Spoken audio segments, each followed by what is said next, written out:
আসসালামু আলাইকুম রহমতুল্লাহ। কেমন আছেন আপনারা সবাই? আমি বক্তব্য দেওয়ার জন্য আসি নাই, বক্তব্য দেব না, আজকে ওনারা সবাই বক্তব্য দেবেন। আপনাদের ভালো লাগছে তো?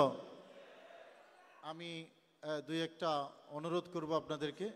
আপনারা দেখতে পাচ্ছেন আমরা এত বিশাল হল নিয়েও হলে বসার জায়গা নাই। আপনাদের কষ্ট হচ্ছে নিশ্চয়ই, কষ্ট হচ্ছে একটু একটু। যাই হোক, আমরা কষ্ট করেই বসতে হবে। আল্লাহর মেহেরবানি, মানুষ বাহিরে বহু মানুষ আছে, সবাই আসবেন। আমাদের স্টেজে যারা আছেন অসংখ্য ওলামায়ে কেরাম এসেছেন, বিভিন্ন জেলা থেকে আমাদের অনেক প্রতিনিধি, আহলে সুন্নাত ওয়াল জামাতের বিভিন্ন সংগঠনের সংস্থার প্রতিনিধিরা এসেছেন। ওনারা কেউ স্টেজে জায়গা পেয়েছেন, কেউ জায়গা পান নাই। আমিও বসার জায়গা পাই না স্টেজে, তাতে কোনো অসুবিধা আছে? বলেন না। আমি যদি নিচে বসে থাকি অসুবিধা আছে? অসুবিধা। তো আমার সম্মানিত অতিথিবৃন্দ বসেছেন, তাতেই আমরা সবাই খুশি। কি বলেন আপনারা? তবে এত বেশি আমাদের প্রতিনিধি আলেম ওলামা এসেছেন, ওনাদেরকে সবাইকে বলার সুযোগ দেওয়া তো দূরের কথা, আমি স্টেজে বসার জায়গাও দিতে পারছি না। কত বড় স্টেজ করেছি দেখেন, তাই না? এত বড় স্টেজ করার পরেও এখানে যতজন বসা আছে, পেছনে অফিসে আরও ডবল আছে। চা খাওয়ার নামে ওনাদেরকে মাঝে মাঝে ডাইকা নিয়ে যাই আমি, কারণ বসার জায়গা দিতে পারছি না। তাতে কি আমরা বেজার না খুশি? সুতরাং আমি সম্মানিত অতিথিবৃন্দের কাছে ক্ষমা চেয়ে নেব। আমরা সবাই আসতে পেরেছি, তাতেই আমরা খুশি। সবাই বলতে হবে, সবাই বয়ান করতে হবে, এমনটা কিছু না। যাদেরকে একেবারেই না দিলেই নয়, আমরা চেষ্টা করব তাদেরকে একটু একটু দেওয়ার জন্য। আর যাদেরকে আমরা মাইক দিতে পারবো না, আপনাদের কাছে আমি গুনাহগার, ক্ষমা চেয়ে নিচ্ছি। আপনারা ক্ষমা সুন্দর দৃষ্টিতে দেখবেন, কেউ রাগ করেন না। আর আরেকটা বিষয় হলো, এই এলাকাটা আপনারা জানেন এটা একটা ভিআইপি এলাকা, তাই না? তো এখানকার যে কর্তৃপক্ষ আছে তাদের কিছু নীতিমালা আছে, নিয়মকানুন আছে। ইতিমধ্যে তাদের পক্ষ থেকে কিছু সতর্ক বাণী উচ্চারণ করা হয়েছে আমাদের জন্য। আপনারা মেহেরবানি করে শৃঙ্খলার বিষয়টা একটু লক্ষ্য রাখবেন। আর বাহিরে তো সাউন্ড নাই, বাহিরে বললেও শুনবে না।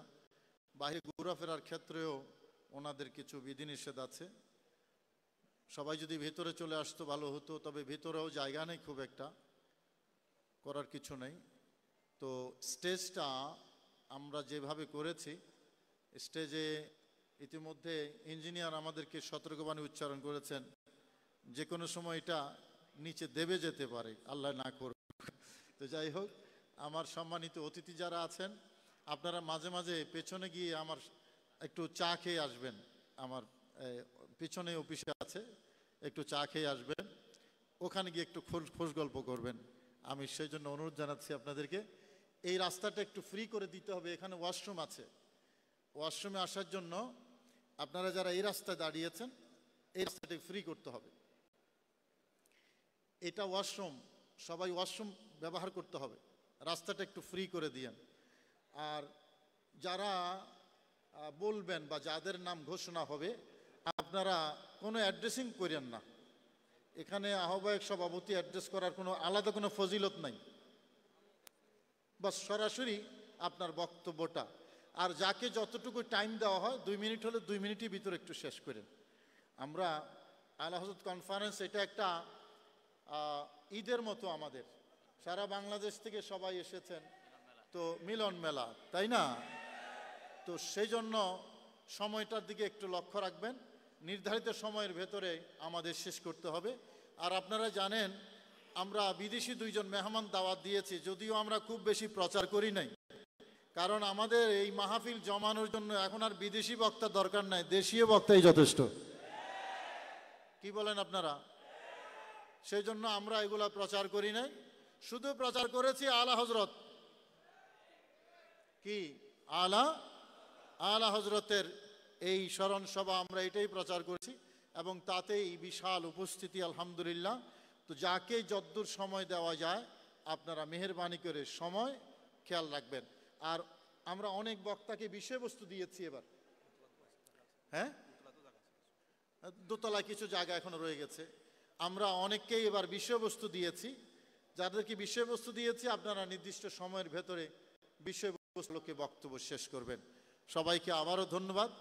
আমাদের যদি ভুল ত্রুটি হয়ে থাকে আপনারা ক্ষমা সুন্দর দৃষ্টিতে দেখবেন, এই প্রত্যাশায় আমাদের অনুষ্ঠান কন্টিনিউ করবে। আসসালামু আলাইকুম রহমতুল্লাহি ওয়া বারাকাতুহু।